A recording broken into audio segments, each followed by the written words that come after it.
நாடு முழுக்க பல்வேறு குற்ற சம்பவங்கள் நடந்துட்டு தான் இருக்கு. காவல்துறையினரும் விசாரிச்சுட்டு தான் இருக்காங்க. அது மாதிரியான குற்றங்களின் தொகுப்பு தான் நிகழ்த்தகவல்.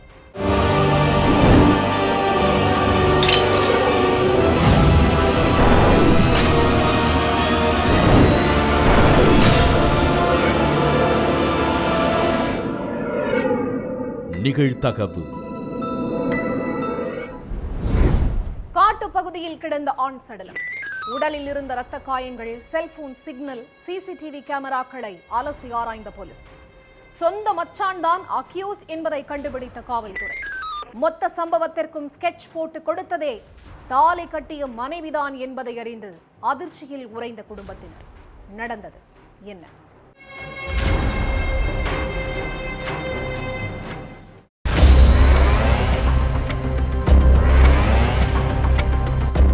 தன்னோட அண்ணன் சன்னிய காணும்னு அவரோட தம்பி போலீஸ் ஸ்டேஷன்ல கம்ப்ளைண்ட் கொடுத்திருக்காரு. அந்த புகாரோட அடிப்படையில போலீஸ் சன்னியோட செல்போன் சிக்னலை ட்ரேஸ் பண்ணி அவர் எங்க இருக்காருன்னு கண்டுபிடிக்க முயற்சி பண்ணி இருக்காங்க. ஆனா போன் ஸ்விட்ச் ஆஃப்ல இருந்திருக்கு. அதுக்கப்புறம் கடைசியா செல்போன் எப்ப ஆன் ஆகி இருந்துச்சு, எந்த இடத்துல ஆன் ஆகி இருந்துச்சுன்னு சோதனை பண்ணி இருக்காங்க. அப்ப ஊர்ல இருந்து 3 கிலோமீட்டர் தூரம் தள்ளி ஆள் நடமாட்டமே இல்லாத ஒரு காட்டு பகுதிக்குள்ளதான் சன்னியோட செல்போன் கடைசியா ஆன் ஆகி இருந்திருக்கு. உடனே போலீஸ் அங்க போய் சல்லடை போட்டு தேடனப்ப முட்புதர்களுக்கு நடுவுல சன்னி உயிரிழந்து கிடந்தது தெரிய வந்தது. அவரோட உடம்புல ரத்த காயங்களா இருந்திருக்கு. காட்டுக்குள்ள சடலம், உடம்பு முழுக்க ரத்த காயம். இதெல்லாம் வச்சு பார்த்த போலீஸுக்கு இதுல ஏதோ மர்மம் இருக்குங்கிறத புரிஞ்சுக்கிட்டு விசாரணையை தீவிரப்படுத்தினாங்க. உத்தரப்பிரதேச மாநிலம் ஹத்ராஸ் பகுதியைச் சேர்ந்த சன்னிக்கும் அதே ஏரியாவை சேர்ந்த நேஹாங்கிற பெண்ணுக்கும் கடந்த சில வருஷங்களுக்கு முன்னாடி கல்யாணம் ஆகி இருக்கு. இந்த தம்பதிக்கு 2 குழந்தைங்க இருக்காங்க. சந்தோஷமாவும் அமைதியாவும் போய்கிட்டு இருந்த இவங்க வாழ்க்கையில அடிக்கடி சண்டை வர ஆரம்பிச்சிருக்கு. நேஹாவோட செல்போனை தற்செயலா எடுத்து பார்த்தப்ப ஒரு நம்பர்ல இருந்து காதல் வசமான மெசேஜ் வந்திருக்கு. அந்த நம்பர் போன்ல சேவ் பண்ணி வைக்காததால அது யாருன்னு சன்னிக்கு தெரியல. அந்த நம்பரை நோட் பண்ணி வச்சுக்கிட்டு அதுக்கப்புறம் தன்னோட ஃப்ரெண்ட் மூலமா அது யார் நம்பர்னு விசாரிச்சிருக்காரு. அப்பதான் அந்த நம்பர் கரன்பூரை சேர்ந்த ரஞ்சித்ங்கிறவரோட நம்பருங்கிறது தெரிய வந்திருக்கு. ரஞ்சித்துக்கு மனைவி காதல் மெசேஜ் அனுப்புனதை பார்த்து கடுப்பான சன்னி அதுக்கப்புறம் மனைவி நேஹா கிட்ட போய் இத பத்தி கேட்டிருக்காரு. அவங்க அதுக்கு சரியா பதில் சொல்லாம மழுப்பி இருக்காங்க. அதுக்கப்புறம் நேஹாவோட செல்போனை வாங்கி கேலரிக்குள்ள போய் பார்த்தப்ப நேஹாவும் சன்னியும் நெருக்கமா இருக்கிற போட்டோ வீடியோக்கள் கிடந்திருக்கு. அதெல்லாம் பார்த்ததும் 2 பேருக்குள்ள தப்பான உறவு இருக்குங்கிறது சன்னிக்கு உறுதியாகி இருக்கு. மனைவி தனக்கு துரோகம் பண்ணிட்டான்னு மனசு உடைஞ்சு போன சன்னி அந்த வேதனையில மது போதைக்கு அடிமையாகி இருக்காரு. மனைவி பண்ண துரோகத்தை தாங்கிக்க முடியாம ஒரு நாள் மது போதையில வீட்டுக்கு வந்து நேஹாவை சரமாரியா அடிச்சிருக்காரு. அத்தோட ரஞ்சித்துக்கும் போன் பண்ணி மிரட்டி இருக்காரு. இதெல்லாம் நேஹாவுக்கும் ரஞ்சித்துக்கும் ஆத்திரத்தை ஏற்படுத்தி இருக்கு. சன்னி உயிரோட இருந்தா நமக்கு பிரச்சனை தான், பேசாம அவரை கொண்டாதான் நிம்மதின்னு முடிவு பண்ணி அதுக்காக பிளான் போட்டிருக்காங்க. சன்னிய கொலை பண்றதுக்கு தன்னோட தம்பி அருணையும் கூட்டு சேர்த்திருக்காங்க நேஹா. சம்பவத்தன்னைக்கு, அதாவது ஜனவரி 1ஆம் தேதி மது குடிக்கலாம்னு சொல்லி சன்னிய வீட்டு பக்கத்துல உள்ள காலி இடத்துக்கு கூட்டிட்டு போயிருக்கான் அருண். அப்படி அங்க போன சன்னிக்கு அருண் மதுவை ஊத்தி ஊத்தி கொடுத்திருக்கான். அத குடிச்சதும் போதையில நிதானமே இல்லாம ஆகியிருக்காரு சன்னி. அப்போ அங்க வந்த ரஞ்சித்தும் அருணும் சேர்ந்து சன்னிய கட்டைகளால சரமாரியா தாக்கி இருக்காங்க. அதுல நிலை குலைஞ்ச சன்னி சம்பவ இடத்திலேயே சுருண்டு விழுந்து உயிரிழந்துட்டாரு. அடுத்து சடலத்தை எரிக்கிறதுக்காக ரஞ்சித்தும் அருணும் சேர்ந்து பிளான் போட்டிருக்காங்க. ஆனா அவங்க பாக்கெட்ல இருந்த தீப்பெட்டி திடீர்னு காணாம போனதுனால சடலத்தை 3 கிலோமீட்டர் தூரத்துல உள்ள காட்டு பகுதிக்கு கொண்டு போய் வீசிட்டு 2 பேரும் அங்கிருந்து தப்பிச்சு போயிருக்காங்க. சன்னியோட செல்போன் சிக்னல் கடைசியா ஆன் ஆகியிருந்த அதே இடத்துல அதே நேரத்துல ரஞ்சித் அருணோட செல்போன் சிக்னலும் பயன்பாட்டுல இருந்திருக்கு. இது எல்லாத்தையும் வச்சு ரஞ்சித்தும் அருணும் தான் சன்னிய கொலை பண்ணி இருக்காங்க அப்படிங்கறத முடிவு பண்ண போலீஸ் தலைமறைவா இருந்த 2 பேரையும் பிடிச்சு விசாரிச்சப்பதான் மொத்த உண்மையும் வெளிச்சத்திற்கு வந்திருக்கு. இந்த கொலைக்கு முக்கிய புள்ளியா இருந்த சன்னியோட மனைவி நேகாவையும் கைது பண்ணி கம்பி எண்ண வச்சிருக்காங்க. பாலத்திற்கு அடியில் கருகி கிடந்த பரோட்டா மாஸ்டரின் சடலம். மகனை காணவில்லை என புகார் அளித்த தாய் மூலம் சிக்கிய பரோட்டா மாஸ்டரின் நண்பர். 19 வயதான இளைஞரும் அவரது நண்பரும் சேர்ந்து பரோட்டா மாஸ்டரை கல்லால் அடித்து கொலை செய்துவிட்டு பெட்ரோல் ஊற்றி தீ வைத்த பயங்கரம். பரோட்டா மாஸ்டரை இளைஞர் கொலை செய்தது ஏன்? கொலைக்கான காரணம் என்ன?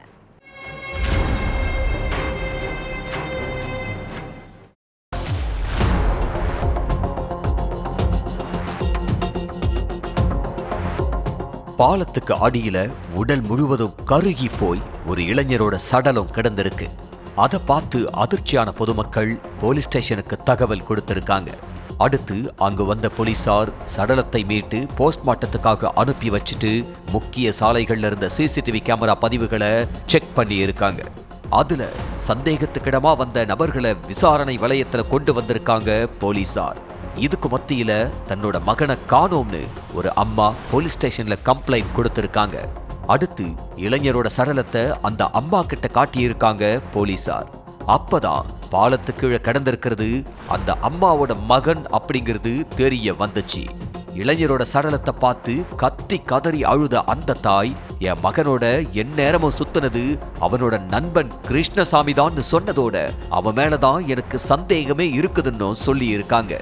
அடுத்து அந்த நண்பனை சுத்தி வளைச்சு விசாரிச்சப்பதான் பல அதிர்ச்சி உண்மைகள் எல்லாம் வெளியே வந்துச்சு. விருதுநகர் ஆத்துமேடு கருப்பசுவாமி கோயில் தெருவை சேர்ந்தவர் பொன்ராஜ்.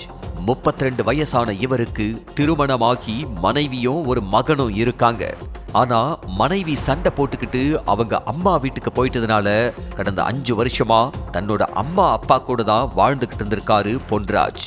தான் அப்பா நடத்துற ஹோட்டல்ல பரோட்டா மாஸ்டரா இருந்த இவரு 19 வயசான கிருஷ்ணசாமிங்கிற இளைஞர் கூட நெருங்கிய நண்பரா இருந்திருக்காரு. 2 பேரும் சேர்ந்து அடிக்கடி மது அருந்துறது வழக்கம். அதே மாதிரி எந்த விஷயமா இருந்தாலும் பொன்ராஜ் கிட்ட மறைக்காம சொல்லிடுவாரு கிருஷ்ணசாமி. அப்படிதான் தான் ஒரு பொண்ணை காதலிக்கிற விஷயத்தையும் கிருஷ்ணசாமி தன்னோட நண்பன் கிட்ட சந்தோஷமா சொல்லி இருக்காரு. ஆனா அந்த நண்பனே கடைசியில தான் காதலை கலைச்சு விடுவான்னு அவருக்கு தெரியல. சில நேரங்கள்ல தன்னோட செல்போன் ஸ்விட்ச் ஆஃப் ஆகிட்டா பொன்ராஜோட செல்போன்ல இருந்து காதலி கிட்ட பேசி இருக்காரு கிருஷ்ணசாமி. அப்போ நண்பனோட காதலி நம்பரை சேவ் பண்ணி வச்சுக்கிட்ட பொன்ராஜ் அந்த நம்பருக்கு குட் மார்னிங் அனுப்புறது, குட் நைட் அனுப்புறது, ஃபார்வர்டு SMS எல்லாம் அனுப்புறதுன்னு பேச ஆரம்பிச்சிருக்காரு. காதலனோட நண்பராச்சேன்னு அந்த பொண்ணும் பதில் SMS அனுப்பி இருக்காங்க. அப்படியே பேச ஆரம்பிச்ச அந்த பொண்ணுகிட்ட தனக்கு கல்யாணம் ஆனது, மனைவி பிரிஞ்சு போனது, சொந்த கதை சோக கதை எல்லாமே சொல்லி இருக்காரு பொன்ராஜ். அதை கேட்ட அந்த பொண்ணுக்கு பொன்ராஜ் மேல சிம்பத்தி கிரியேட் ஆகியிருக்கு. அதனால அடிக்கடி பேசி ஆறுதல் சொல்லி இருக்காங்க. அந்த ஆறுதல் ஒரு கட்டத்துல 2 பேருக்கும் மத்தியில காதலை வரவழைச்சிருக்கு. அதுக்கப்புறம் கிருஷ்ணசாமி கிட்ட பேசுறத நிறுத்தின அந்த பொண்ணு பொன்ராஜ் கூட தான் பேசி இருக்காங்க. ஒரு நாள் வழக்கம் போல இளைஞர்கள் 2 பேரும் சேர்ந்து மது குடிக்கிறப்ப தன்னோட காதலி பொன்ராஜுக்கு போன் பண்ணி அக்கறையா பேசுறத பார்த்த கிருஷ்ணசாமி 2 பேரையுமே கண்டிச்சிருக்காரு. ஆனாலும் பொன்ராஜ் அந்த பொண்ணு கிட்ட பேசுறத நிறுத்தவே இல்லை. அதனால கடுப்பான இளைஞர் கொலை செய்யறதுக்காக பிளான் பண்ணி பொன்ராஜை மது குடிக்கிறதுக்காக கூப்பிட்டு இருக்காரு. தன்னோட இன்னொரு நண்பன் அன்பு செல்வன் கூட பைக்ல போன கிருஷ்ணசாமி பொன்ராஜ அவங்க ஹோட்டல் பக்கத்திலிருந்தே அழைச்சிட்டு போயிருக்காரு. நிறைவாழ்வு நகர் தேவாலயம் பக்கத்துல உள்ள கௌசிகா நதி பாலத்துக்கு அடியில உட்கார்ந்து 3 பேரும் மது குடிச்சிருக்காங்க. அப்போ தன்னோட காதலி கிட்ட பேசாதுன்னு மறுபடியும் பொன்ராஜ கண்டிச்சிருக்காரு கிருஷ்ணசாமி. அதுக்கு உன் காதலியே என்கிட்ட பேசும்போது நான் எதுக்கு பேசாம இருக்கணும், அவகிட்ட போய் பேசாதன்னு சொல்லுன்னு சொன்ன பொன்ராஜ் ஆபாசமான வார்த்தைகளால திட்டி இருக்காரு. அதை கேட்டு ஆத்திரமடைஞ்ச இளைஞரும் அவரோட நண்பர் அன்பு செல்வனும் சேர்ந்து பொன்ராஜ கல்லால கண்மூடித்தனமா அடிச்சிருக்காங்க. அதுல சம்பவ இடத்திலேயே உயிரிழந்துட்டாரு பொன்ராஜ். அடுத்து அங்க கிடந்த குப்பை குவியல்ல சடலத்தை போட்ட 2 பேரும் பைக்ல இருந்த பெட்ரோலை ஊத்தி தீ வச்சு எரிச்சிட்டு தப்பிச்சு ஓடிட்டாங்க. மறுநாள் காலையில 8 மணிக்கு அந்த வழியா போன பொதுமக்கள் தான் போலீஸுக்கு தகவல் கொடுத்திருக்காங்க. இதுக்கு மத்தியில மகனை காணும்னு வந்த பொன்ராஜோட அம்மா கொடுத்த தகவல் படி பரோட்டா மாஸ்டர் கிருஷ்ணசாமி கிட்ட போலீசார் நடத்தின விசாரணையில தான் எல்லா உண்மையும் அம்பலமாகி இருக்கு. அதுக்கப்புறம் கிருஷ்ணசாமியை கைது செஞ்ச போலீசார் தலைமறைவா இருந்த அவனோட நண்பன் அன்பு செல்வனையும் கைது பண்ணிட்டாங்க. தனது மாற்றுத்திறனாளி அக்காவிடமிருந்து வந்த வாய்ஸ் மெசேஜை கேட்டு அதிர்ச்சியடைந்த தம்பி. அடித்து கொலை செய்யப்பட்டு ஆற்றில் அழுகி கிடந்த இளம்பெண். லாரியிலிருந்து மீட்கப்பட்ட இளம்பெண்ணின் செல்போன். இளம்பெண்ணை கொலை செய்தது யார்? செல்போன் லாரியில் கிடந்தது ஏன்? இளம்பெண் அவரது தம்பிக்கு வாய்ஸ் மெசேஜில் என்ன அனுப்பியிருந்தார்?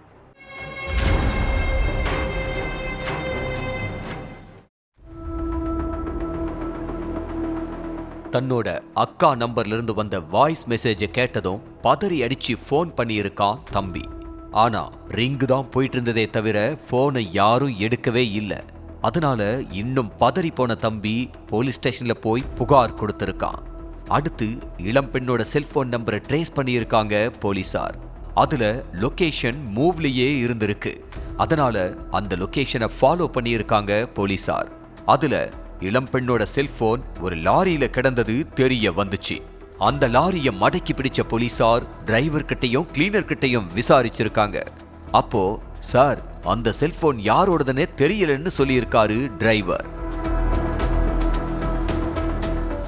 அதுக்கப்புறம் அந்த லாரிய வந்த வழியே மறுபடியும் திரும்பி போக சொல்லி இருக்காங்க காவலர்கள். டிரைவரும் வந்த வழியே போயிட்டு இருக்க சில மைல் தூரத்துல இளம்பெண்ணோட ஸ்கூட்டி கிடந்திருக்கு. அந்த ஸ்கூட்டியை பார்த்த இளம்பெண்ணோட தம்பி சார் அது எங்க அக்காவோடதுதான்னு சொல்லி இருக்காரு. அந்த ஸ்கூட்டியில ரத்த கரைகள் இருந்திருக்கு. அதனால அந்த பகுதிகளில் இன்னும் தீவிரமா அலசி ஆராய்ஞ்சிருக்காங்க. ஆனாலும் இளம்பெண்ணை கண்டுபிடிக்க முடியல.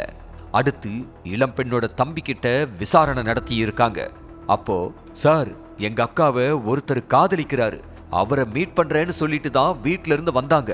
அதிலிருந்து கொஞ்ச நேரத்திலேயே என் உசுருக்கு ஏதாவது நடந்தா அவனை விட்டுறாதீங்கன்னு வாய்ஸ் மெசேஜ் வந்ததா சொல்லி இருக்காங்க. அடுத்து அந்த காதலன் கிட்ட கிடுக்குப்பிடி விசாரணை நடத்தி இருக்காங்க போலீசார். அப்பதான் அதிர வைக்கிற மாதிரி பல உண்மைகள் வெளியில வந்திருக்கு. ஆந்திர மாநிலம் சித்தூரை சேர்ந்தவங்க தான் 31 வயசான இளம்பெண் கவிதா. மாற்றுத்திறனாளியான இவங்க கனிபாகம் கோவில் தேவஸ்தானத்துல அவுட் சோர்சிங் பணியாளரா வேலை பார்த்துட்டு இருந்தாங்க. இவங்களும் பசிரெட்டி பள்ளி பகுதியைச் சேர்ந்த 26 வயசான மாற்றுத்திறனாளி கணேசும் கடந்த சில வருஷங்களா காதலிச்சிட்டு இருந்திருக்காங்க. மாற்றுத்திறனாளிகளுக்கான மாநில அளவு கிரிக்கெட் வீரரான கணேஷ் 2021 IPS ராஜஸ்தான் ராஜ்வாட்ஸ் அணியில விளையாடி இருக்காரு. அதே மாதிரி 2023 நேபாளத்துல சர்வதேச போட்டியில விளையாடி இருக்காரு. அந்த நேரங்களெல்லாம் கவிதா தான் கணேசுக்கு ஊக்கம் கொடுத்ததோட உறுதுணையாவும் இருந்திருக்காங்க. இதுக்கு மத்தியில கணேசுக்கு SBI பேங்க்ல அசிஸ்டன்ட் மேனேஜரா போஸ்டிங் கிடைச்சிருக்கு. கை நிறைய சம்பளம் வாங்கின கணேசோட நடவடிக்கைகள்லயும் பெரிய மாற்றம் ஏற்பட்டிருக்கு. கவிதா கிட்ட பேசுறது SMS பண்றதுன்னு எல்லாத்தையுமே தவிர்த்திருக்காரு. எப்ப போன் பண்ணாலும் பிஸியா இருக்கிறேன்னு சொன்னதோட சும்மா போன் பண்ணாதுன்னு எரிஞ்சு விழுந்திருக்காரு. அதனால வருத்தப்பட்ட கவிதா நாம கல்யாணம் பண்ணிக்கலாம்னு கணேஷ் கிட்ட கேட்டிருக்காங்க. அப்போ பார்க்கலாம், இப்போதைக்கு கல்யாணத்துல எனக்கு ஈடுபாடு இல்ல, 30 வயசுக்கு மேல தான் மேரேஜ் பண்ணலாம்னு ஐடியாவில் இருக்கிறேன்னு சொல்லி இருக்காரு. அதுக்கு எனக்கு 31 வயசாயிருச்சு, நான் உன்னை விட 5 வயசு பெரியவ, அதையும் யோசின்னு சொன்ன கவிதா கல்யாணத்துக்கு அழுத்தம் கொடுத்திருக்காங்க. ஆனா கண்டுக்காம இருந்த கணேஷ் உங்க வீட்ல மேரேஜுக்கு அழுத்தம் கொடுத்தா நீ வேணா வேற யாரையாச்சும் கல்யாணம் பண்ணிக்கோன்னு அசால்ட்டா சொல்லி இருக்காரு. அதனால அதிர்ச்சியான கவிதா என்னைய ஏமாத்த பாக்குறியா, வங்கிக்கு வேலைக்கு போன பிறகுதான் நீ இப்படி பண்றன்னு சொல்லியிருக்காங்க. அப்போ ஆமா, என் ஸ்டேட்டஸுக்கு நான் உன்னைய மேரேஜ் பண்ணினா யார் மதிப்பான்னு சொன்ன கணேஷ் எனக்கு இந்த கல்யாணத்துல இஷ்டம் இல்லைன்னு சொல்லி இருக்காரு. அதை கேட்டு டென்ஷனான கவிதா போலீஸ்ல கம்ப்ளைண்ட் கொடுத்து உன் மானத்தையே வாங்கிருவேன்னோ வேலையே காலியாகிரும்னு மிரட்டிட்டு வீட்டுக்கு போயிட்டாங்க. அந்த மிரட்டலால பதறி போன கணேஷ் காதலிக்கு போன் பண்ணி, நான் பேசினது தப்புதான், ஏதோ கோவத்துல பேசிட்டேன், நேர்ல வா பேசிக்கலாம்னு கூப்பிட்டு இருக்காரு. அந்த பேச்சுல ஒருவித தந்திரத்தை கவனிச்ச கவிதா தன்னோட தம்பிக்கு வாய்ஸ் மெசேஜ் அனுப்பி இருக்காங்க. நான் கணேஷை மீட் பண்ண போறேன், என் உயிருக்கு எதுவும் ஆபத்துன்னா அவனை விடாதீங்கன்னு சொல்லி இருக்காங்க. அடுத்த 5 நிமிஷத்துல கணேஷை மீட் பண்ணி இருக்காங்க கவிதா. அப்போ கல்யாணம் பண்ணி தான் ஆகணும்னு விடாப்பிடியா நின்னு இருக்காங்க இளம் பெண். நம்ம ரேஞ்சே இப்ப வேற. அழகான பொண்ணுங்க, படிச்சு நல்ல வேலையில இருக்கிற பொண்ணை தான் கல்யாணம் பண்ணணும்னு முடிவு பண்ணின கணேஷ் கவிதாவை அடிச்சு கீழே தள்ளி இருக்காரு. அடுத்து காதலியோட தலைய அவங்க ஓட்டிட்டு வந்த ஸ்கூட்டிலேயே வச்சு பல முறை இடிச்சிருக்காரு. அதுல தலையிலிருந்து அதிக ரத்தம் வெளியேறி மயக்க நிலையில இருந்திருக்காங்க கவிதா. அடுத்து தரதரன்னு இழுத்துட்டு போய் பக்கத்துல உள்ள பகுதா ஆத்துல போட்டிருக்காரு. ஏற்கனவே மயக்கத்துல இருந்த இளம்பெண் ஆத்து நீர்ல மூழ்கி உயிரிழந்துட்டாங்க. விசாரணையில சிக்க கூடாதுங்கிறதுக்காக ஸ்மார்ட்டா தன்னோட செல்போனை வீட்லயே வச்சுட்டு வந்த கணேஷ் கவிதாவோட செல்போனை அவ்வழியா போன லாரியில தூக்கி வீசி இருக்காரு. அடுத்து போலீசார் விசாரிச்சப்ப, சார் என்னைய மீட் பண்ண வர்றேன்னு சொன்னது உண்மைதான், ஆனா பேசிட்டு கிளம்பிட்டாங்கன்னு சொன்ன கணேஷ் காவலர்கள் கூடவே இருந்திருக்காரு. அதனால அவர் மேல சந்தேகமே வரல. கவிதா காணாம போனது கடந்த டிசம்பர் 31ஆம் தேதி. இதுக்கு மத்தியில ஜனவரி 7ஆம் தேதி பகுதா ஆத்துல ஒரு சடலம் அழுகி போய் கிடக்கிறதா போலீஸுக்கு தகவல் கிடைச்சிருக்கு. அங்க போய் சடலத்தை மீட்ட போலீசார் கவிதாவோட தம்பி கிட்ட காட்டியிருக்காங்க. அந்த சடலத்துல இருந்த ஆடைய வச்சு அது எங்க அக்காதான்னு சொன்ன கவிதாவோட தம்பி கணேஷ் தான் கொலை செஞ்சிருக்கிறதா அடிச்சு சொல்லி இருக்காரு. அதனால கணேஷ் கிட்ட கிடுக்குப்பிடி விசாரணை நடத்தி இருக்காங்க. அதுலதான் நான் தான் கொலை செஞ்சேன்னு ஒத்துக்கிட்ட இளைஞர் காதலிய கழட்டி விட முடியல, அதனாலதான் கொலை செஞ்சேன்னு அதிர வச்சிருக்காரு. அடுத்து கணேஷை கைது பண்ணி சிறையில தள்ளி இருக்காங்க காவல்துறையினர். திடீரென வீட்டிற்குள் புகுந்து சரமாரியாக தாக்கிய பெண் ஒருவரை தரதரவென இழுத்து வந்து செங்கல்லால் அடித்தே கொன்ற கொடூரம். கொலையாளிகளை கையும் களவுமாக பிடித்து விசாரித்த போலீஸ். கொடூர தாக்குதல் நடத்திய கும்பல் யார்? கொலை செய்யும் அளவிற்கு அவர்களுக்குள் அப்படி என்ன பிரச்சனை?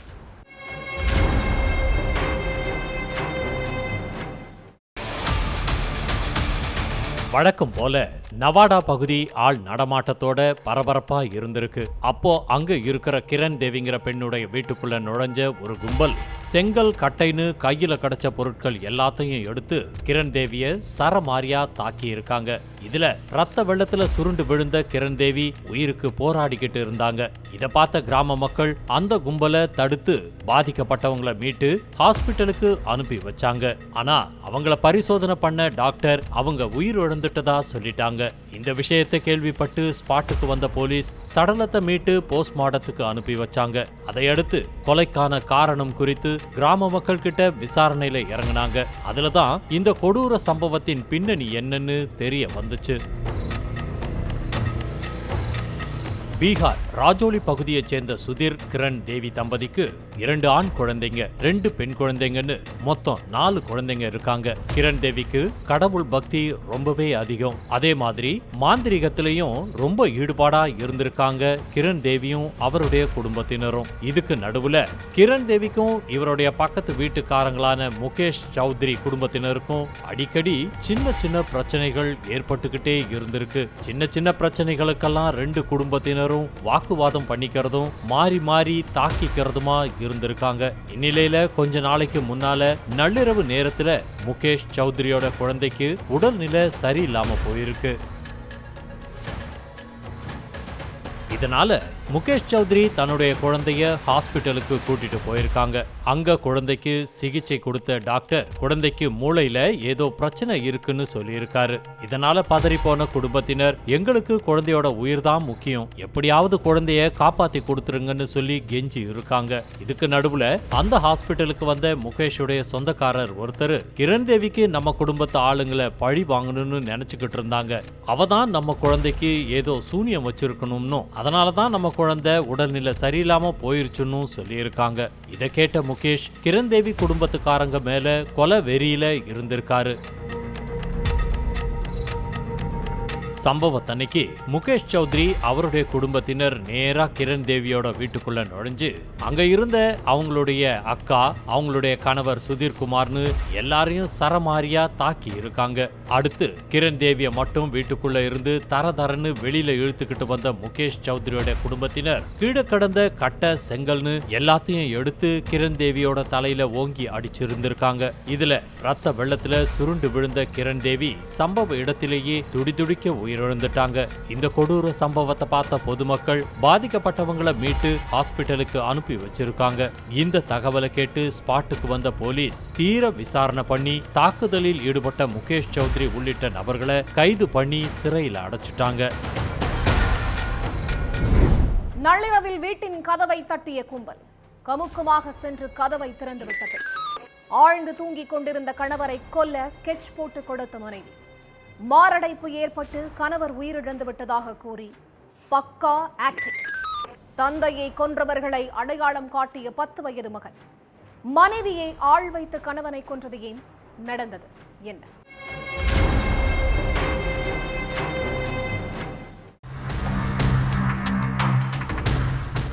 நைட்டு சாப்பிட்டுட்டு தூங்கின கணவர் காலையில எழுந்துக்கவே இல்லை. தூக்கத்திலேயே மாரடைப்பு ஏற்பட்டு உயிரிழந்துட்டாருன்னு மனைவி சௌமியா சொந்தக்காரங்க கிட்ட சொல்லி கதறி அழுதுருக்காங்க. வாழ வேண்டிய வயசுல ரமேஷ் உயிரிழந்ததை நினைச்சு மொத்த உறவுகளும் துடிதுடிச்சு போய் நின்றுட்டு இருந்திருக்காங்க. அப்பதான் உயிரிழந்த ரமேஷோட உறவினர் ஒருத்தரோட கண்ணுக்கு அவரோட உடம்புல அங்கங்க காயங்கள் இருக்கிறது தென்பட்டிருக்கு. இதுல ஏதோ வெள்ளங்க இருக்கிறத புரிஞ்சுக்கிட்ட அந்த நபர் இந்த விஷயத்த வெளிநாட்டுல உள்ள ரமேஷோட தம்பியான கேதிருக்கு போன் பண்ணி சொல்லி இருக்காரு. அதை கேட்டதும் ஷாக்கான கேதிர் தன்னோட அண்ணன் மரணத்துல மர்மம் இருக்கிறதா போலீஸுக்கு போன் பண்ணி கம்ப்ளைண்ட் கொடுத்திருக்காரு. சடலத்தை புதைக்கவோ எரிக்கிறதுக்கோ முன்னாடி போஸ்ட்மார்ட்டத்துக்கு அனுப்பணுங்கிறதுக்காக போலீஸ் வேக வேகமா சம்பவ இடத்துக்கு போனாங்க. ஆனா ரமேஷுக்கு இறுதி சடங்கெல்லாம் முடிஞ்சு அடக்கமும் பண்ணிட்டாங்க. போலீஸ்காரங்க திடீர்னு வீட்டுக்கு வந்ததும் சௌமியாவுக்கு உச்ச தலையிலிருந்து உள்ளங்கால் வரைக்கும் வேர்த்து கொட்டி இருக்கு. அதை கவனிச்ச போலீஸ் உண்மையிலேயே உங்க கணவருக்கு என்னாச்சு, எப்படி உயிரிழந்தாருன்னு துருவி துருவி விசாரணை நடத்தினாங்க.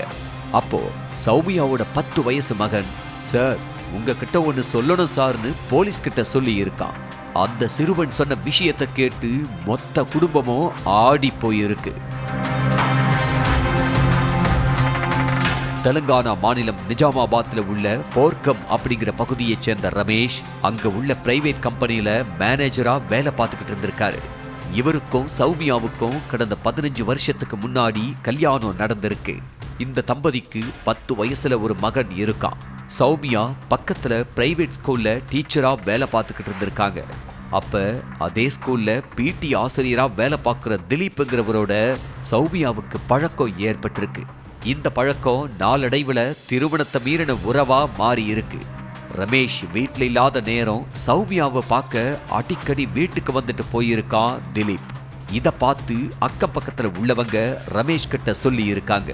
விஷயத்தை கேட்டு கடுப்பானவரு தன்னோட மனைவியை கண்டிச்சிருக்காரு.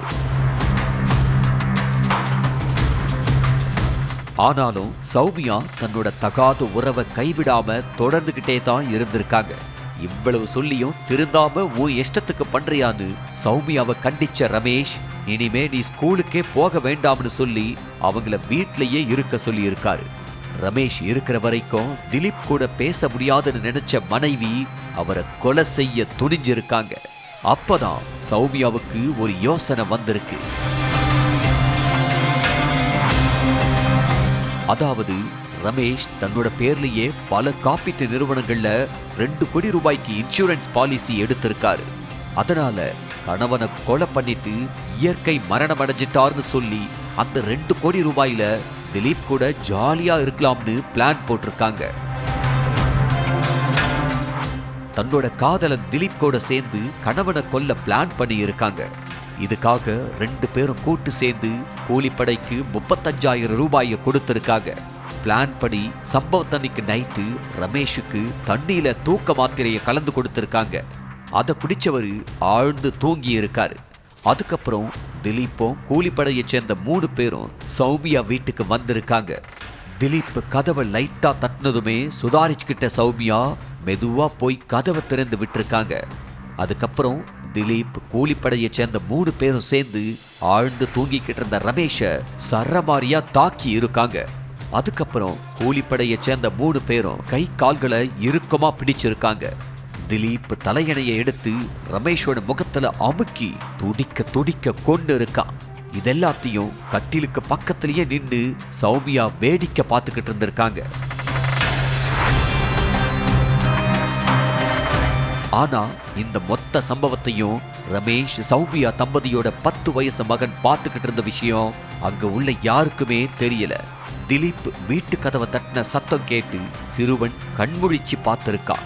அடிக்கடி வீட்டுக்கு வந்து போனதுனால திலீப்பை மட்டும் அந்த சிறுவனுக்கு நல்லா தெரிஞ்சிருக்கு. ஆனா அவன் கூட இருந்த 3 பேரும் யாருன்னு சிறுவனுக்கு தெரியல. அந்த கும்பல் வேகமா வீட்டுக்குள்ள வந்ததை பார்த்து பயந்து போன சிறுவன் கண்ணை மூடி தூங்குற மாதிரியே நடிச்சு அங்க நடந்த எல்லா விஷயத்தையும் கவனிச்சிட்டு இருந்திருக்கான். அப்போ தன்னோட அப்பாவை அந்த கும்பல் கொண்டதை கண்கூடா பார்த்து சிறுவன் துடிதுடிச்சு போயிருக்கான். கத்துனாலோ முழிச்சிருக்கோம்னு தெரிஞ்சாலோ நம்மளையும் கொண்டுருவாங்கன்னு பயந்து அந்த சிறுவன் கமுக்கமா இருந்து போலீஸ்கிட்ட எல்லா உண்மையையும் சொல்லி இருக்கான். அதுக்கப்புறம் சௌமியாவையும் அவங்களோட காதலன் திலீப்பையும் கைது செஞ்ச போலீஸ் தலைமறைவா இருக்கிற கூலிப்படையை சேர்ந்த 3 பேரையும் தேடிக்கிட்டு இருக்காங்க. ஒவ்வொரு குற்றங்களின் முடிவும் சட்டத்தின் கையில். விசாரணை தொடரும். பார்க்கலாம் அடுத்த நிகழ்த்தகவை.